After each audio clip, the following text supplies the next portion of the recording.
दोस्तों, जय श्री कृष्णा। स्वागत है आपका हमारे चैनल पर। चलिए आज वैकुंठ चतुर्दशी की कथा सुनते हैं।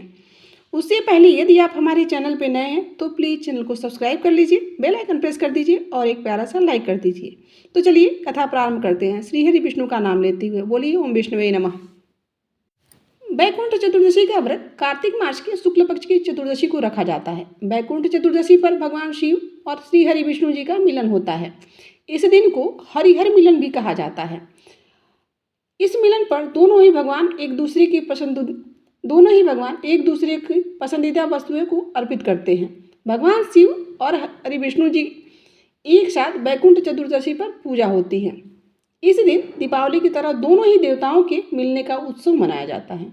पूरे मास में जिन्हें कार्तिक स्नान करने का अवसर नहीं मिलता है, वे एकादशी से पूर्णिमा तक स्नान करके चतुर्दशी भी मनाते हैं। इस दिन उपवास करके तारों की छांव में नदी के तट पर 14 दीपक जलाने का विधान है। वैकुंठवासी भगवान श्री हरि विष्णु जी को स्नान कराकर उनका विधिवत पूजन किया जाता है। उसके बाद उन्हें भोग लगाया जाता है। तत्पश्चात कथा पढ़ें या सुने। ऐसा करने से मनुष्य सभी भवबंधनों से मुक्त होकर वैकुंठ धाम को प्राप्त करता है। उसके पश्चात जब कथा पूर्ण हो जाए तो जो प्रसाद अब भगवान को अर्पित किए रहते हैं वह सभी भक्तों में बांट दीजिए।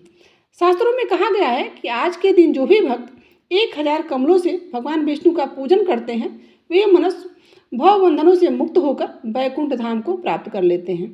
अब आइए श्रवण करते हैं वैकुंठ चतुर्दशी की पौराणिक कथा। सतयुग में कार्तिक शुक्ल चतुर्दशी के दिन वैकुंठ के अधिपति भगवान विष्णु वैकुंठ से वाराणसी आए थे। ब्रह्म मुहूर्त में भगवान श्री हरि विष्णु जी मणिकर्णिका घाट पर स्नान करके 1000 कमल पुष्प लेकर भगवान शिव की परम भक्तिभाव से पूजन करने के लिए पहुंच गए। उन्होंने कमल पुष्पों से भगवान शिव का पूजन आरंभ कर दिया। वे मंत्रोच्चार के साथ एक एक करके कमल पुष्प शिवलिंग पर चढ़ाते गए। जब 999 कमल पुष्प चढ़ चुके थे तो भगवान विष्णु चौंक गए, क्योंकि 1000वां पुष्प स्वयं भगवान शिव ने बड़ी चालाकी से छिपा दिया था। अब भगवान विष्णु परेशान हो गए कि उन्हें 1000वां पुष्प कहाँ से प्राप्त होगा और वो कैसे चढ़ाएं, और यदि वह वहाँ से उठकर और 1000वां पुष्प के लिए जाते हैं तो उनका आसन भंग हो जाएगा। यही सोच विचार में लगे हुए थे भगवान विष्णु। तभी उन्हें ध्यान आया कि उनके सभी भक्त उनके नेत्रों को कमल कहते हैं और उन्हें पुंडरीकाक्ष कहते हैं। यह सोचकर भगवान विष्णु ने अपने नेत्रों को कमल के समान समझते हुए और उन्हें ही भगवान शिव को अर्पित करने के लिए सोचा, और वो सोचने लगे कि क्यों न मैं अपने नेत्र ही भगवान शिव को चढ़ा दूं। ऐसा विचार करते हुए उन्होंने तुरंत अपनी एक आंख निकालकर भगवान शिव को अर्पित कर दिया। यह देखकर भगवान शिव अत्यंत प्रसन्न हुए। विष्णु जी की इस अगाध भक्ति से प्रसन्न होकर देवाधिदेव महादेव प्रकट होकर बोले कि हे विष्णु, तुम्हारे समान संसार में दूसरा कोई मेरा भक्त नहीं है।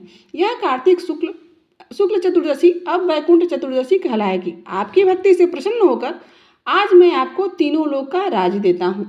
अब इससे पालक आप ही होंगे। भगवान शिव ने श्री हरि विष्णु जी से कहा कि आज मैं आपकी भक्ति से बहुत प्रसन्न हूँ। जो कुछ भी आप मांगना चाहते हैं वो आप हमसे मांग सकते हैं। शिव जी की बात सुनकर भगवान विष्णु बोले, आपने मुझे तीनों लोक की रक्षा करने का आदेश तो दे दिया, लेकिन मैं दैत्यों को कैसे मारूंगा।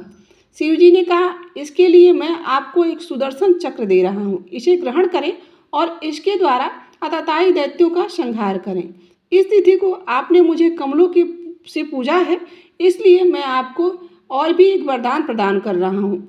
इस प्रकार विष्णु भगवान को वर देकर भगवान शंकर अंतर्ध्यान हो गए। तभी से मनुष्य जीवन से मुक्त होकर वैकुंठ धाम जाने के लिए इस व्रत को करना प्रारंभ कर दिया था। तो यह थी वैकुंठ चतुर्दशी की कथा। आशा करते हैं आपको अच्छी लगी होगी, और यदि आपको यह कथा अच्छी लगी हो तो आप हमें कमेंट करके ज़रूर बताएं कि कैसा लगा। और नए हैं तो प्लीज़ हमारे चैनल से भी जुड़ जाइए और हमें सपोर्ट करिए। और आज तक यहाँ तक बने रहने के लिए बहुत बहुत धन्यवाद। और आज तक ने आपने जो हमें सपोर्ट किया है उसके लिए भी दिल से आभार। तो चलिए आज की कथा यहीं समाप्त करते हैं। मिलते हैं किसी और कथा और कहानी के साथ। जय श्री हरि विष्णु, जय माता लक्ष्मी। ओम नमः शिवाय।